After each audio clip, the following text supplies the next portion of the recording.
Çdo ide e madhe nis me një dozë optimizmi. Po kur kjo dozë bëhet e tepërt, sot do të zhytemi në një nga parimet më të mpreshta të Charlie Munger. Idenë se optimizmi është një shpatë me dy tehe. Do të shohim se si kjo forcë që na shtyn përpara mund të jetë pikërisht ajo që na rrëzon. Mendojeni pak këtë frazë, ilaç dhe helm. Fantastike apo jo? Munger këtu kap gjithë thelbin. Optimizmi është ilaçi që t'jep guximin të fillosh diçka të re, por është helmi që të bën të verbër ndaj rreziqeve. Ky tension midis shtysës dhe verbërisë është pikërisht thelbi i asaj që do të eksplorojmë. Le të jemi të sinqertë, pa optimizëm, asgjë e madhe nuk do të ndodhte kurrë. Ai është karburanti fillestar, ajo shkëndija që ndez motorin kur të gjithë të tjerë thonë është e pamundur. Po, çfarë është tamam ky paragjykimi i optimizmit të tepruar? Në thelb, është si një defekt i vogël në programimin ton njerëzor. Truri ynë është i ndërtuar për të mbjetuar, dhe shpesh mbjetesa kërkon të shohësh mundësi edhe aty ku ka rrezik. E çfarë bëjmë ne? Natyrshëm, i nënvlerësojmë pengesat dhe i mbivlerësojmë shanset tona. Pse? Sepse ndjenja e shpresës është thjesht më e rehatshme se realiteti i ftohtë. Dhe ja, pikërisht këtu qëndron dilema e madhe me cilën përballet çdo sipërmarrës, çdo lider. Është një paradoks i vërtet. Të duhet optimizmi për të filluar, por po ai optimizëm, nëse nuk e kontrollon, mund të çojë drejt gremines. Një tethike, vërtet. Mirë, po pse jemi kështu? Pse jemi të programuar në këtë mënyrë? Nuk është thjesht një dobësi personale, as pak. Le të shohim pak më thellë se çfarë ndodh brenda trurit ton në atë nivelin kimik dhe psikologjik që na bën kaq optimist. Shikoni këto pika. Së pari, kimia e trurit. Kur jemi optimist, truri ynë lëshon dopamin dhe serotonin.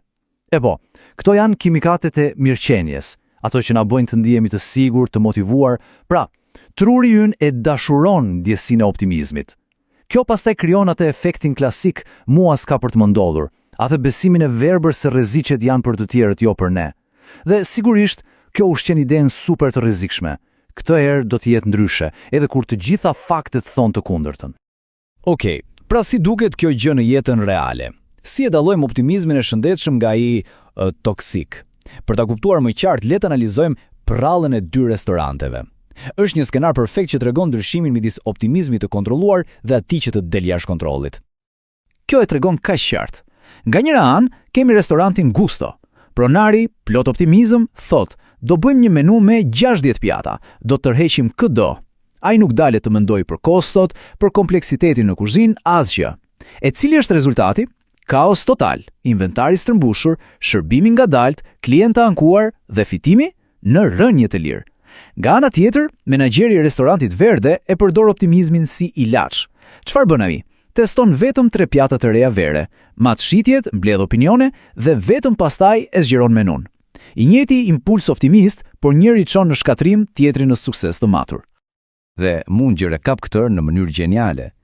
Pronari i Gustos ishte si ai piloti që shihte vetëm qiellin blu pafund, ndërsa menaxheri Verdes ishte piloti që përveç qiellit bante sytë dhe te radarët, pra te të dhënat e shitjeve, te komendet e klientëve.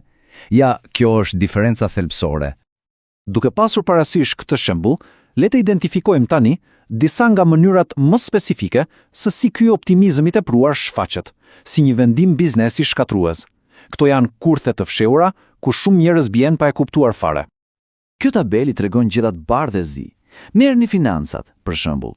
Ideja optimiste, një ulje 50% do na i rrisë shitjet në qiell. Duket bukur në letër, por realiteti shpesh krijon një fluks artificial njerëzish që blejnë vetëm me ulje dhe në fund të ditës ke një humbje reale financiare. Ose shikoni strategjinë, ai besimi arrogancë, konkurenca nuk na bën dot gjë, ne jemi unik. Ky lloj optimizmi të verbon, deri në ditën kur një konkurrent i ri hap dyqanin përballë dhe klientët fillojnë të zhduken. Të gjitha këto janë kurthe klasike të optimizmit të shfrenuar. Në rregull, e kemi identifikuar problemin, e kemi parë me shembuj. Tani vjen pyetja më e rëndësishme: si e menaxhojmë këtë prirje të brendshme? Le të kalojmë nga problemi te zgjidhja, duke parë disa mjete të qarta dhe praktike për ta vënë optimizmin nën kontroll. Pra, si e kontrollojmë? Këtu janë 5 hapa konkret. 1. Përdoreni për motivim, jo për matematik. Fjalimet për ekipin mund të jenë plot optimizëm, por tabelat e Excelit duhet të jenë brutalisht realiste. 2. Bëni testime të vogla, asnjëherë mos investoni 100% me njëherë. Provoni idenë një shkallë të vogël, tamam si restoranti Verde. 3. Dhe kjo është thelbësore. Çaktoni një avokat të djallit. Dikush në dhomë duhet të ketë si detyrë zyrtare të pyes, po sikur gjërat të mos funksionojnë. 4. Shkruani skenarin më të keq të mundshëm. Përballuni me frikën në letër. Çfarë ndodh nëse gjithçka shkon tmerrsisht keq? Dhe së fundmi, pika 5, ankoroni të dhënat. Të dhënat janë kundërelmi më i mirë për optimizmin e tepruar. Në fundit, e gjitha kjo përmblidhet në një ide shumë të thjeshtë. Mesazhi kryesor nuk është që optimizmi është i keq, as pak përkundrazi. Mesazhi është se ai duhet të shoqërohet me disiplinë të hekurt për të qenë i vlefshëm. Dhe kjo metaforë më ngrit është thjesht perfekte. Optimizmi është karburanti. Pa të, makina as nuk ndizet fare. Por, imagjinoni sikur të jepni vetëm gaz, pa timon dhe pa frena. Pra, pa të dhëna dhe pa disiplinë. Çfarë ndodh? Thjesht do të përplaseni dhe do të merrni flak. E po, ky është optimizmi pa kontrolluar. Dhe kjo thonja e fundit e përmbledh të gjithë rrugtimin ton. Shpresa është absolutisht e nevojshme për të filluar çdo gjë që ja vlen, por është vetëm disiplina. Ajo disiplina për të testuar, për të matur, për të përballur me realitetin e hidhur, ajo që na shpëton nga vetmashtrimi, nga kurthi i rrezikshëm i optimizmit të tepruar. Dhe kështu, analiza jonë mbyllet me një pyetje për reflektim për secilin prej nesh. Në cilat fushat e jetës apo të punës, optimizmi ynë mund të jetë duke na penguar të shohim të vërtetën e plot? Ku po na verbon? Vlen të mendohemi thellë për këtë.